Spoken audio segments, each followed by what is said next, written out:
ನಮಸ್ಕಾರ ವೀಕ್ಷಕರೇ, ಇವತ್ತಿನ ವಿಶೇಷ ಏನೆಂದರೆ ರಾಗಿಯ ತಂಪು. ರಾಗಿ ತಂಪನ್ನು ಹೇಗೆ ಮಾಡೋದು ಅಂತ ನೋಡೋಣ. ಮೊದಲಿಗೆ ನಾನು ಸ್ವಲ್ಪ ರಾಗಿ ತೊಗೊಂಡೆ, ಒಂದು 2 ಲೋಟ ಆಗೋಷ್ಟು ತೊಗೊಂಡಿದ್ದೇನೆ.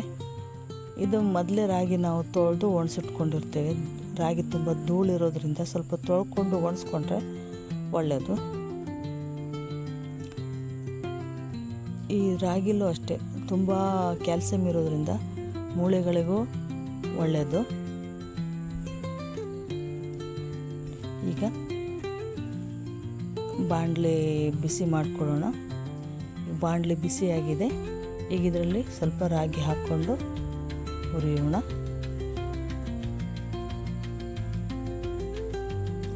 ಇದು ಹುರಿಯುವಾಗಲೂ ಅಷ್ಟೇ ಚಟ ಚಟ ಅಂತ ಸೌಂಡ್ ಬರ್ತದೆ, ಆಗ ಅದು ಬೆಂದಿದೆ ಅಂತ ಅರ್ಥ.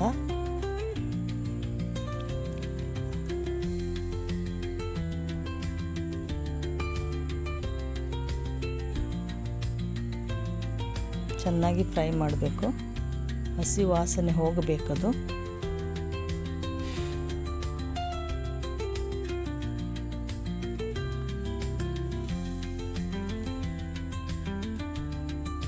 ಇಷ್ಟು ಸಾಕು, ಫ್ರೈ ಮಾಡಿದ್ದು ಸಾಕು. ಈಗ ಇದು ಸ್ವಲ್ಪ ತಂಡಾಗದ ಮೇಲೆ ರುಬ್ಬಕ್ಕೆ ಹಾಕಬೇಕು. ಈಗ ತಂಡಾಗಿದೆ, ಈಗ ರುಬ್ಬಕ್ಕೆ ಹಾಕ್ತಾ ಇದ್ದೇನೆ. ಇದು ಗ್ರೈಂಡರಲ್ಲಿ ರುಬ್ಬಿದರೆ ತುಂಬ ಒಳ್ಳೆಯದು, ಮಿಕ್ಸಿಯಲ್ಲೇನು ಬೇಡ.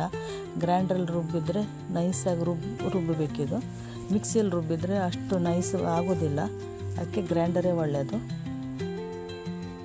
ಇದ್ರ ಜೊತೆಗೆ ಸ್ವಲ್ಪ ತೆಂಗಿನಕಾಯಿ ಹಾಕಬೇಕು.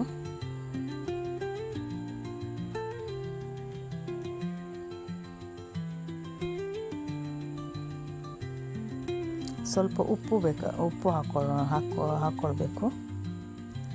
ಈಗ ನೋಡಿ ನೈಸ್ ಆಗ್ತಾ ಬಂತು.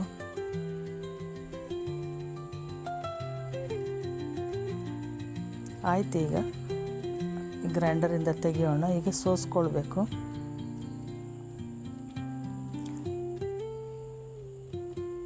ಈಗ ಸೋಸ್ಕೊಂಡಾಯಿತು.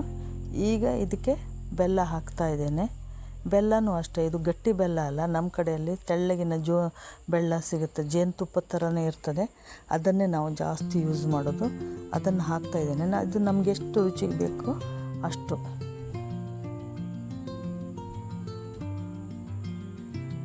ಆಯಿತು, ಈಗ ಅದಕ್ಕೆ ಸ್ವಲ್ಪ ಐಸ್ ಕ್ಯೂಬ್ಸ್ ಹಾಕ್ತಾ ಇದ್ದೇನೆ. ಐಸ್ ಕ್ಯೂಬ್ ಹಾಕಿದ ಮೇಲೆ ಇನ್ನೂ ಟೇಸ್ಟ್ ಜಾಸ್ತಿ ಆಗ್ತದೆ.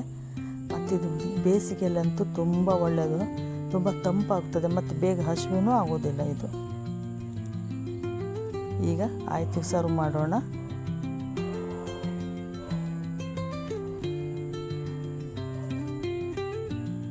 ನೀವು ಕೂಡ ಮಾಡಿ ಮನೆಯಲ್ಲಿ, ತುಂಬ ಚೆನ್ನಾಗಿರ್ತದೆ, ಸೆಕೆಗೆ ತುಂಬ ಒಳ್ಳೆಯದು. ಮತ್ತು ಮಾಡಿ ಟೇಸ್ಟ್ ಹೇಳಿ ನನಗೆ. ನನ್ನ ಚಾನಲ್ಗೆ ಸಬ್ಸ್ಕ್ರೈಬ್ ಮಾಡಿ. ನಮಸ್ಕಾರ.